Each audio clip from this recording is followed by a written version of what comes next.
everyone out there in Banjo land, Mike Hedding here, coming to you today with a beginner lesson. We're going to work on our thumb today. So the thumb is super important when playing bluegrass banjo. It's going to be the finger of the three that's moving around the strings the most. A lot of times it has the most power and authority, so it's a really good skill to develop. If you have a flexible thumb that can play the notes like you need to, you're going to be able to play your songs a lot easier. And I'm also going to go over a couple common beginner mistakes I see people make with their thumb, and I would strongly recommend avoiding these bad habits because they're gonna keep you in the kind of the beginner realm of banjo playing until you overcome these hurdles. So first thing I would do before I do anything with this lesson is make sure you're wearing your picks correctly. And I did a whole video on how to wear your picks, and I'll put a link hopefully right up here somewhere that you can watch that lesson before you watch this one, because if you're not wearing your picks correctly, it's going to be really hard to do this lesson. If your picks are too big or too small or not fitting correctly, this lesson is going to be really tricky. So I would recommend getting your picks to fit correctly first, check out that other lesson I did, and then jump into this one. So let's start breaking this lesson down. So as I mentioned in the intro, your thumb is going to be moving around the most. Your index and middle fingers might move around a little bit, but for example, they're probably never going to get up to the fifth string. So your thumb is really going to be the finger of the three that's moving around the most. So let's just do some basic thumb practice moving around the strings, and then I'll jump into kind of some of the common beginner mistakes I see, and I would strongly recommend avoiding these. Okay, so let's pop up the tab really quick. And first, let's just start by moving around the string. So I'm going to hit my thumb on the second string, go down to the third string, fourth string, and fifth string. So just going down the strings with my thumb.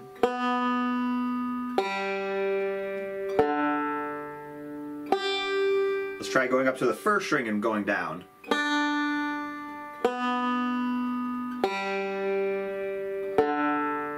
Let's try that one again.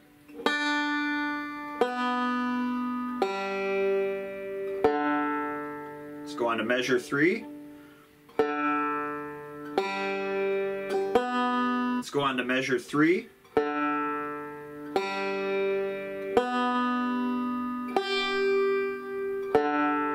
that one again. Measure 4. So not too hard, but just getting practice moving around. Totally fine to look down at the strings. The other thing you could do is call out loud the string you're hitting. It kind of sounds stupid, but I think it helps. You know, third string, second string, first string, fifth string. You know, you can do it looking down at first, but you can also hopefully practice it eventually without looking. You know, just get those down. Let's move on to measure 5. Let's practice jumping around. So let's do second string, fourth string, third string, fifth string. So we have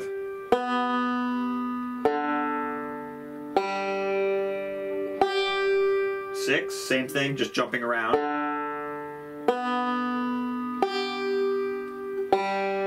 So as you see from these examples, we really need our thumb comfortable hitting all the strings, so all 5 strings. So that's what I want you to practice there at first, okay? Just get used to playing those strings. When your mind says hit the third string, we need our thumb to actually do it. And that might take you some practice, you know. I'm not expecting you to get this all right away. If you're just starting out, you might need to take a couple weeks or a couple days, whatever it takes to get this accuracy down. And these are skills you're always going to be working on. You're always going to be improving your thumb accuracy, but I think you'll be able to get this down. Now let's look at some common beginner mistakes I see, and I would strongly recommend avoiding these. And I kind of gave them names just so it'll help you remember them. So the first one I strongly recommend avoiding is what I call the windmill thumb. So it's where you hit a string, and then instead of coming back up, straight up, a lot of players do a circular motion and end up hitting the head. And I think it's one of the biggest indicators that you're still a beginner. You know, so I would strongly recommend avoiding this as soon as possible, or breaking this habit as soon as possible. it's really going to make you, not to sound critical, but it's really going to make you sound like a beginner if you're constantly hitting that head. It's just going to add this weird extra rhythm to what you're playing, and it's not going to sound very good. So remember, when you go down, play through the note, you want to come straight back up. Remember, your thumb is always pushing down, so you have to obviously clear the string so you don't catch it on the way back up. But you really don't need to do a big, what I call the windmill thumb, where you do this big circular motion.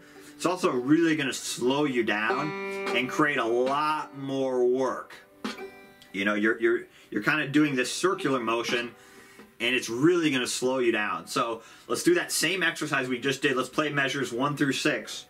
And what I want you to practice is really just going straight through the string and back up without doing a circular motion. The less your thumb is traveling, the better. You know, you don't want, for example, if I hit the first string, you don't want your thumb to go way down. You don't want it to go way up here. You're trying to limit the amount of movement as much as possible, because that's really going to help you play faster eventually.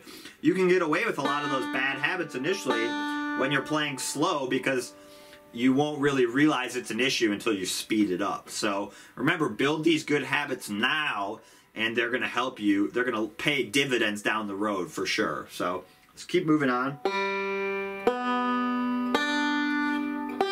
So just make sure, especially when you're jumping strings and coming back to the 5th string, make sure you're not, if you hear that, and I have a hard time recreating it because I never actually had this issue. I had some of the other ones that I'll show you in a second. But this is a really common thing I see a lot of beginners struggle with. And it's immediately obvious. And a lot of times they don't even recognize they're doing it. But if you're hearing that little tapping sound, you're probably hitting the head. And it's possible that your thumb pick is too long, but probably not. It's probably just more kind of operator error, unfortunately, in this case. So just really focus on it, and just make sure you're not doing that, okay? That windmill thumb, I'd really recommend not doing that, okay? So the second common mistake I see, and this one's not quite as common, but it can still cause some trouble further down the road. And this one I don't have as quite a good as name, but I call it kind of backward thumb. Basically, it's where your thumb kind of goes backwards toward your other fingers rather than straight down. I talked about this in my other beginner right hand video, but you want each finger to have its own lane to play. So if your thumb is going backwards like this, it's really going to kind of get in the way of the other fingers. And I'll kind of over exaggerate it so you can see it. So sometimes people go like that and their thumb kind of grazes back, and then they have to kind of keep it out of the way of their other 2 fingers. And remember, you can kind of get away with that while you're doing it really slow, but eventually if 2 fingers need to play on the same string, it's going to be almost impossible to do that with that backwards thumb motion. And everyone's thumb is shaped a little bit different, but just remember that each finger needs its own lane to play. They should theoretically all be able to play on the same string without running into each other. So this one's not quite as common as the windmill thumb, but just remember that. Avoid kind of that backwards thumb. It also changes the tone because you're not striking the string straight on. Okay? So that's another one I would avoid, is kind of that backwards thumb where your thumb is running into your other fingers. That's really it's gonna impede your progress, okay? So the last common mistake I see, I call heavy thumb. And we'll incorporate our other fingers in a second, and it'll become more apparent. But basically, it's where your thumb is either a lot louder than your other fingers, or you're hitting the string too hard that it kind of starts buzzing. And remember, your thumb is usually the strongest of your 3 fingers, which is good. When you start playing melodies, you might want to play the melody parts with your thumb because that'll help bring out the melody. But you also don't want to be kind of overly overly too heavy thumbed because it's going to give kind of a weird accent to all your rolls. If you're hitting especially on the fifth string, like let's say I'm doing a D7, if I'm hitting that thumb way louder than the other ones, it kind of stands out in this weird way that I don't think sounds very good. So remember, we want all our fingers to be the exact same volume. That's our baseline starting spot. All our fingers are the same volume. And then once we get that down, we can accent certain fingers as necessary. But remember, your baseline starting foundation you want to build is being able to play all the notes the exact same volume. So these are the three basic mistakes I see people make with their thumb. And now let's do some exercises to practice avoiding those, okay? So the first one I want to do is what I'm going to call pinch practice. We're going to play a note with our thumb, and then we're going to pinch the outside strings, 5 and 1, with our thumb and middle finger. So the first thing we want to do is get those two notes to be played at the same time and hopefully the same volume. So I'm going to hit my second string and then pinch. Third string pinch. Fourth string pinch. Third string pinch. So that's 1, 2, 3, 4. 1, 2, 3, 4. You can just practice moving your thumb around to whatever string you want.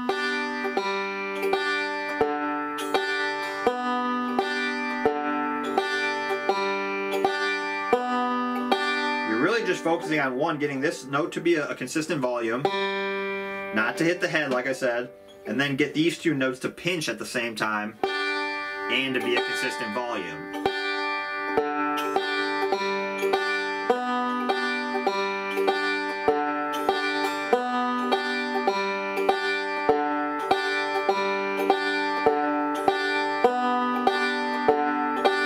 You could add some chords if you want. You could do like a C and do that same idea.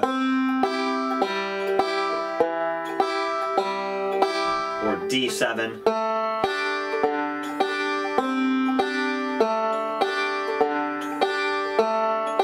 open. So just practice that. Remember, you're just looking for that consistency in sound, and like I said, don't hit the head, don't have your thumb come backwards and hit your other fingers. That's really good practice. Let's move on. Let's look at splitting those two. Instead of pinching them at the same time, let's make those eighth notes. So let's do the same exercise. We're going to hit the second string with our thumb, and then go up and do thumb middle at eighth notes. So you have... So how do you count that? The pinches is 1, 2, 3, 4. Those are all quarter notes, right? So now we're going to practice shifting between quarter notes and eighth notes. So our thumb, first note is going to be a quarter note, 1, and then we have eighth notes, 2 and, 3, 4 and, 1, 2 and, 3, 4 and. Another common beginner mistake is mixing up the timing of that. So if you played them all as quarter notes, it wouldn't work out. The eighth notes are 2 eighth notes take the space of 1 quarter note. So instead of going 1, 2, 3, 4, now we're going 1, 2, and 3, 4, and. So that one measure of pinch and one measure of modify or switching back and forth between the quarter notes and eighth notes should take up the exact same amount of time if you're doing it correctly. So you have. And you can practice going down the strings too, like I did earlier with the pinches. This is also a good one to practice so you're not heavy thumbing. Make sure your middle finger on the first string is loud enough.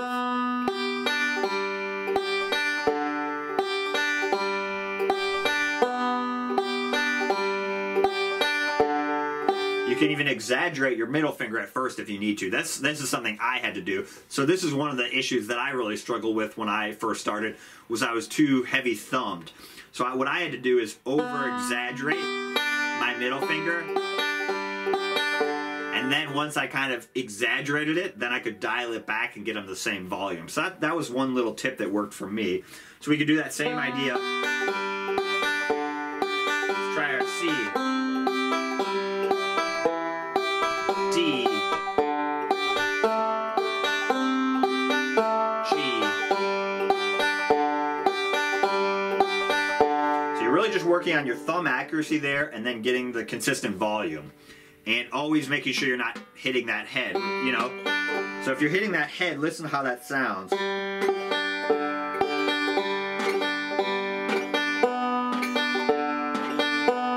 Again, I struggle trying to recreate it, but that's a very common issue that a lot of people struggle with. Let's take that same idea and now add some more left-hand notes.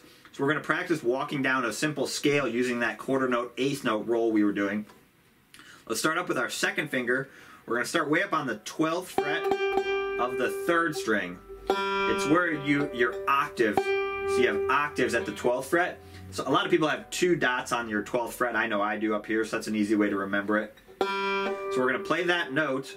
Make sure you're not bending the string out of tune, but play that note. It should be octaves, hopefully if you're in tune and your intonation's set correctly. But we're going to play that note and then play the outside strings.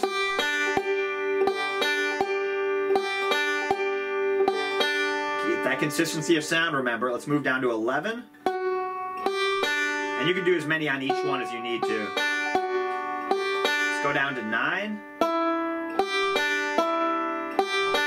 7. I'll do 2 on each just to practice. 5. 4. 2. Open. So it's just a little scale, do, re, mi, walk down scale.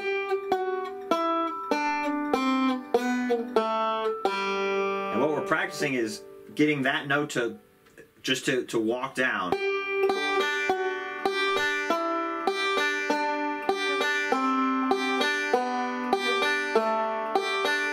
Or you could go back up.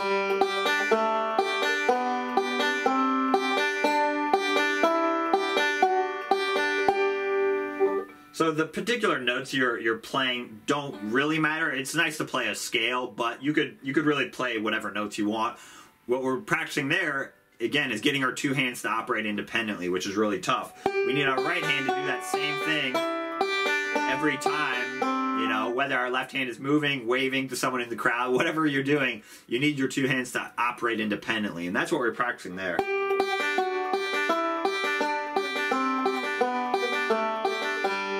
Okay, let's take that same idea and now move to a different string. So instead of playing this note up here, let's now play it on the 2nd string, 8th fret. So we're going to play that note. I'll do 2 on each again so you just get some practice. So 8th fret, 2nd string, 7th fret, 2nd string, 5th fret, 3rd fret, 1st fret. Maybe I'm going to switch to my 1st finger here. Open 2nd string. Now we got to move down to the 3rd string because we don't have any more notes on that 2nd string. Back to the 2nd fret. Open. So where did we switch strings there? Instead of playing this 4th fret on the 3rd string, that's where your open 2nd string, hopefully if you're in tune. So we have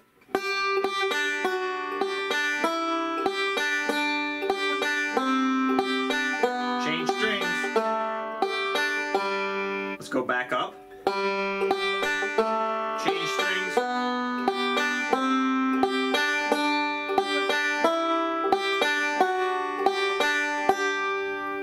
Okay, so you could practice those, practice them back to back, you know. You can also mix up the notes in a different order once you get that down. Let's practice now, instead of moving down the strings this way, let's practice moving down the strings this way. So we're going to start here, 8th fret. I'll do 2 on each again just so you can practice it. Now I'm going to go to the 7th fret. I'm going to use my 1st finger this time. Down to the 9th fret on the 3rd string. 7th fret, 3rd string. 5th fret. Now we're going to go to the 9th fret on the 4th string. 7th fret, 4th string, 5th fret. So that 5th fret is where your open is the same note, hopefully if you're in tune. So now those notes were 2nd string 8, 7, down to the 3rd string 9, 7, 5, down to the 4th string 9, 7, 5. So see how we're going down the strings this way? So you get some really good practice changing strings when you do this roll.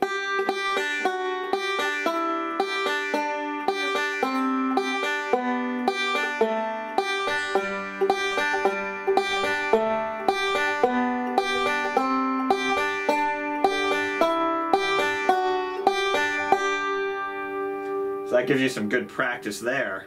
So let's practice mixing those up one more way, and I'm going to challenge you just to move around in a different way. So let's go 8, 2nd string, 7, 9th fret, 3rd string, 7, 5, now back to the open 2nd string, 2nd fret, 3rd string, open.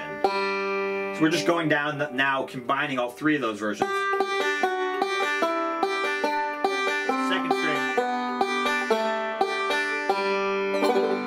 Practicing that consistency of sound. Okay, let's go back and go up to our first exercise doing that scale walk down on the 3rd string, but now let's add our 3rd finger, our index finger. So this time we're going to do all 8th notes. Instead of doing 1, 2, and 3, 4, and, we're going to go 1 and 2 and 3 and 4 and. And what I want you to practice is making sure your thumb isn't louder than all the other strings.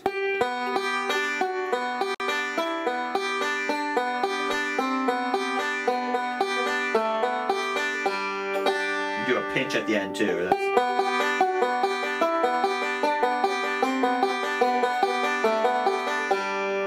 You're trying to get that really consistent volume between all your fingers.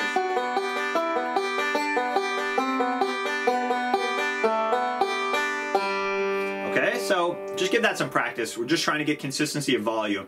Now let's add our 3rd finger one more time, and let's look at doing a forward roll. So the forward roll is thumb, index, middle, thumb, index, middle. This is a very easy one to be over heavy thumbed again. So you don't want that. You want.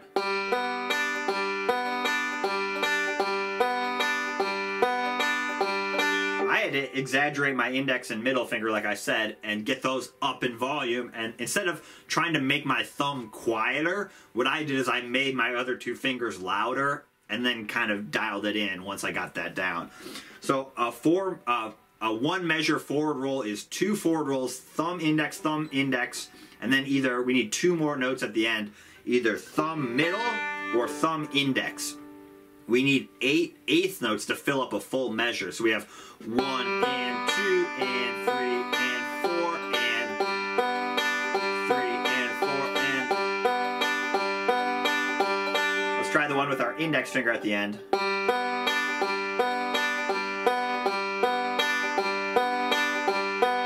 and get them all consistent volume, remember. Let's practice moving down the strings with our thumb. So we're going to do thumb, index, middle. Move our thumb down to the 4th string, do that same roll, and then thumb, middle, 5th string, 1st string. So see how our thumb is now descending down the strings. This is really good practice. Let's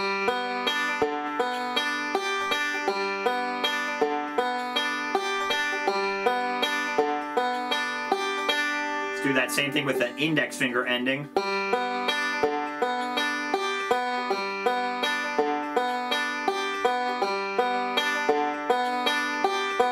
Make sure you get them all consistent volume, don't hit the head, remember. So now let's add some basic, let's do that same idea but add some basic chords. So we're going to do that same roll. Now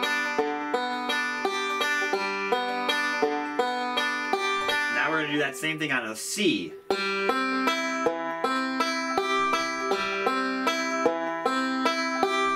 then the same thing on a D7. So just in case you didn't know C and D, C is 1st fret, 2nd string, third finger, second fret, first string, second finger, second fret, fourth string. So we're going down those strings again. And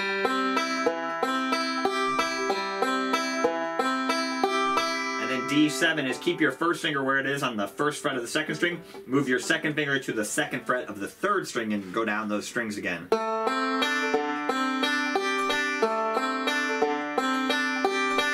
And then you can go back to open.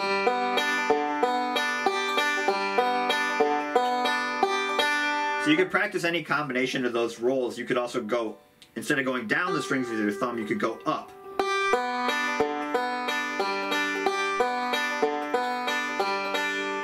You just want your thumb to be super flexible, be able to do any roll that it encounters, and not fall into those bad habits that I was talking about.